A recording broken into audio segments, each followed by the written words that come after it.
If in your work you complete tasks that are repetitive, have clear inputs and outputs, are consistent each time you do them, take you a lot of time, and are not super risky, then you could be using Otio Workflows to automate your tasks. This frees up your time to work on the things that can't be automated. So what are workflows? If you've done high school maths, then you'll probably know what a function is. Otio's workflows work a little bit like that. They take inputs, and that could be your files, websites, Google scrapes as well. You give those instructions to an AI agent and you prompt that with your own language. And this acts like a processing layer for that input data. And then you output that as plain text or as emails or to your Slack channel or however you present that information. In Otio, each of these layers are called nodes, and you can add as many nodes as you want. This means there's a potential to automate really complex tasks, and this makes Otio super powerful. So without further ado, let's jump into the platform and show you Otio Workflows and build one ourselves. So we're in the platform now, and there's a couple ways you can access workflows. Firstly, in the sidebar on the left, you can see workflows, or you can press new workflows here. Let's go to the left where you can find all your previous workflows.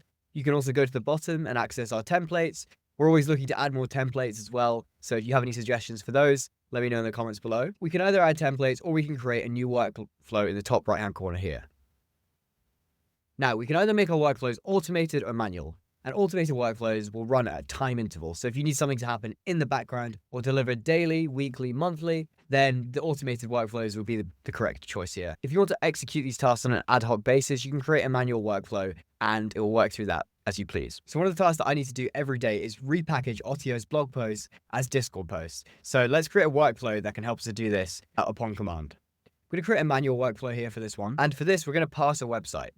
So we can either choose a simple web parser where we give the specific URL, or we can create a web search, which is essentially like a scraper where you give Google the search term and it returns the top results and the content from that as well. But for now, we're going to enter a simple web parser. So here I have a blog post and there's two options here. I can either right click and add that to Otio, or I can just copy the link as so and go back into the Otio platform and paste the link here. Then I want to add an AI layer. So we're going to create a custom AI agent. And this is going to act as a processing layer for that raw data. I'm going to choose my model. And as you can see, we have the new DeepSeek model. We have Claude as well. But for now, we're going to choose Gemini. I've been playing around with the Google model a lot, and I'm quite liking how it's performing. For this, I'd really recommend tweaking your prompts, testing them, and even going back and forth with Otio's chat to land upon the perfect prompt in your case. So let's try that. Let's go back and navigate to Otio's chat.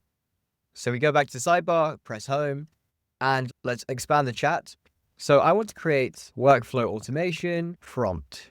It should take a link to my blog post as an input, and the AI agent layer should process and convert it to a Discord post. It should be in the style of Discord parlance and succinct. Please provide a prompt. So here we go. It's created a prompt for us nicely, and it's even given us an output in chat.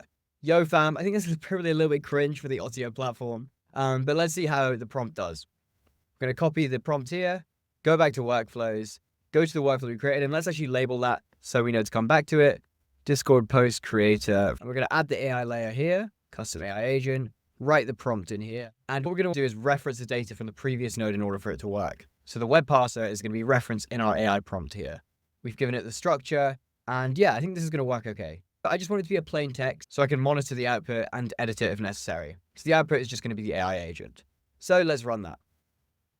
So here we go. We have a Discord post. This has a link to the post itself, and I can go and cross-post it as I like on our announcements channels. Now you can edit the AI agent prompt yourself, so you get the perfect output in the structure that you like. Now, to be honest, if I was nitpicking, I'd probably want a little bit more detail and provide some value in the Discord post itself, so I can offer that to the AI prompt. And it will do that. So this takes me 20 minutes every morning. That's going to save me nearly 2 hours each week, which is pretty invaluable for professionals like myself. And there's also scope for me to create these for other growth and operations tasks as well. So this is the perfect tool for professionals working in organizations who don't have specialists for these types of tasks, and it can help you to save time across these business functions. You can sign up for Otio in the link in the description. If you're a business as well, please don't hesitate to get in touch using the email below. We can help you to build custom integrations for the input and output sections so that your team can focus on the stuff that makes your beer taste better, as Jeff Bezos famously said. I hope you have a lovely day, and I look forward to seeing what types of tasks you automate with Otio.